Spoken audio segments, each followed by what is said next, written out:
Almas seducidas y traicionadas por demonios. Los botines del pecado nacen a medida que estas almas son utilizadas y abandonadas. ¿Qué clase de historias nos contarían estos botines malditos que propagan calamidades y desgracia?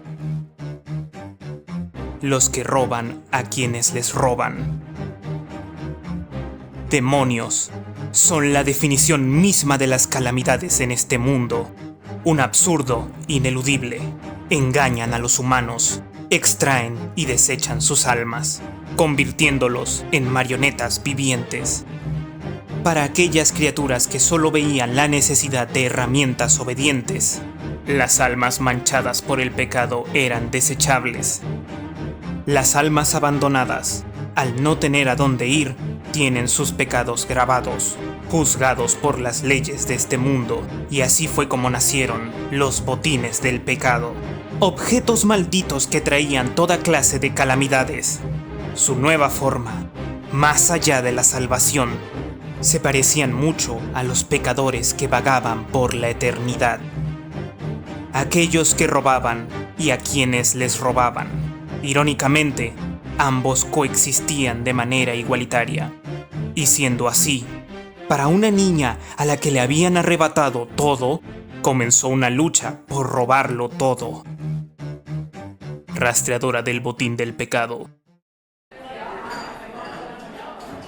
Hey, tú. ¿Ah? Sí, tú, chica de harapos. ¿Has escuchado de esto? Nunca había escuchado nada de ella. La gente dice que la rastreadora del botín del pecado ronda por esta zona. Pues parece ser alguien peligrosa. ¿Eh? ¿No sabes nada de ella? Debe ser nueva. Es una cazadora de tesoros que colecciona artefactos malditos. Se rumorea que por un botín del pecado podría llegar a matar a sus propios compañeros. ¡Qué ruin! Todos los que la han visto la describen como un monstruo. Yo creo que realmente es un demonio. ¿Y tú has visto alguno de esos tesoros? De ninguna manera. No quiero tener nada que ver con maldiciones ni con esa bruja. ¡Qué pena! Ahora que lo recuerdo, había un sujeto que decía que vio una gema parecida a un ojo extraño por las ruinas al sureste. Gracias por la bebida. ¿Ah? ¿Ya te vas? Vaya, qué chica más rara. Diabelstar, la bruja negra rastreadora del botín del pecado. Una cazadora de tesoros que viste un traje negro y puede controlar la magia.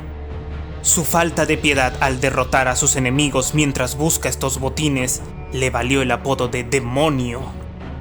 Por naturaleza, debería haber sido imposible para los humanos usar los botines del pecado. Sin embargo, lo logró a través de un hechizo especial.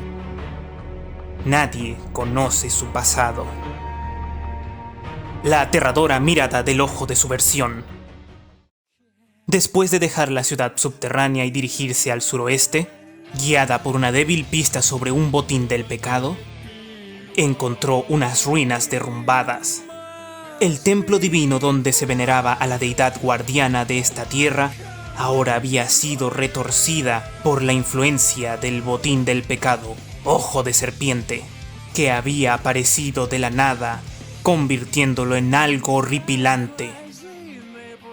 Diabelstar aniquiló a las criaturas de un solo ojo que habitaban el lugar y llegó a la sección más profunda de las ruinas. Allí encontró un enorme ojo brillando de un rojo brillante. El mismo instante en que la bruja y el grotesco ojo se encontraron fue la señal que anunció el comienzo de la cacería. Un enorme dragón apareció desde el interior de las llamas azules y le ofreció un aullido a la que es su primera presa en mucho tiempo.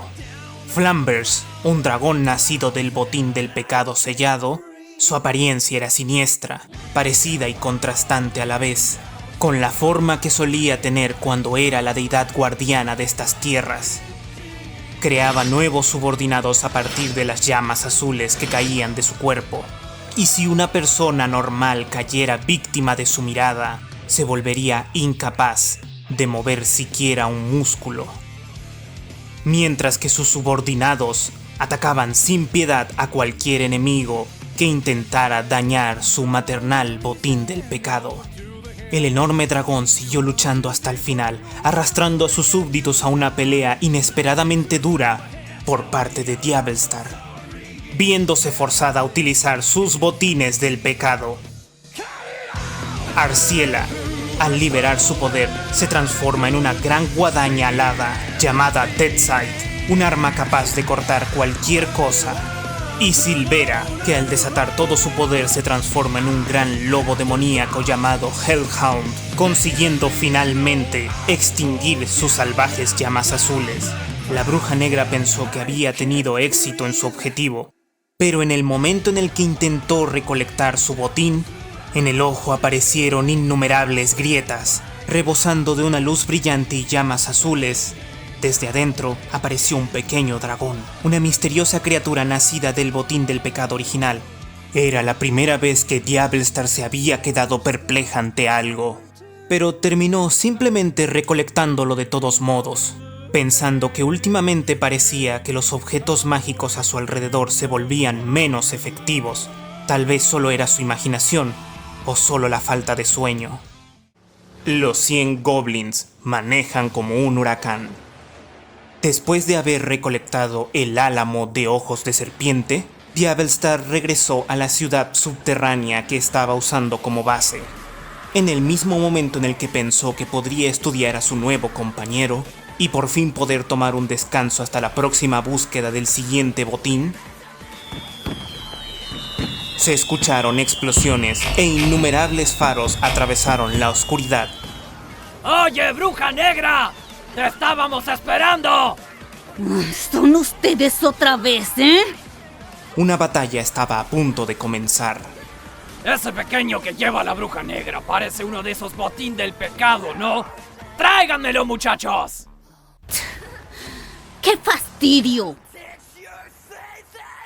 Con ese pensamiento, los goblins fijaron sus ojos en la extraña criatura, mientras un escuadrón distraía a la bruja negra, logrando robar el álamo, quien se había dormido profundamente y ni siquiera las explosiones eran capaces de despertarlo. Sin embargo, la alegría de los goblins duró poco, al notar cómo la bruja negra los miraba con la cara de un demonio. Sus sonrisas rápidamente se congelaron del miedo. Al percibir el peligro inminente, su líder, Gabonga, optó por apostar sus vidas a la bestia enloquecida de Goblin, quitándole los grilletes. La bestia era una criatura mágica muy peligrosa, que estaba sellada en el muelle. Aunque lograron atraparla de alguna manera, ninguno de ellos fue capaz de montarlo. La bestia que habían desatado atacaba indiscriminadamente a amigos y enemigos. Aparentemente esta criatura almacenaba un gran poder mágico, ya sea por percibir su magia o por el alboroto de los goblins. Álamo despertó de su siesta, tragándose el botín del pecado, Aeton, que Gabonga obtuvo al final de su gran aventura. Sin embargo, un recién despertado Álamo aún tenía hambre, desafiando a la bestia a un concurso de comer o ser comido. Sin tener en cuenta la diferencia de tamaño, Álamo absorbió a la bestia. Pero, ¿algo estaba mal? Antes de que alguno pudiera darse cuenta, Álamo se había transformado en un gran demonio llameante. Diabelstar rápidamente lo encadenó, y de todas las cosas que podía hacer, lo arrojó hacia Gabonga, aplastándolo a él y a sus goblins con toda su fuerza. En ese momento, fue ella quien realmente fue un huracán. Observó con cansancio cómo los motogoblins gritaban sus comentarios de despedida, huyendo temerosos y derrotados. Sin darle a Diabelstar ninguna oportunidad de reaccionar, una sombra blanca apareció de la nada y selló el poder del gran demonio llameante. Esa mirada, esa magia, no había forma de confundirla. ¿Tú otra vez? Esta vez ¡Terminaré lo que empezamos! Otra bruja hizo su aparición y a través de su uso magistral del poder de su botín del pecado, invitó al álamo robado y luego a Diabelstar a un sueño profundo. Ahora, las manecillas del reloj que se habían detenido comenzaron a moverse una vez más.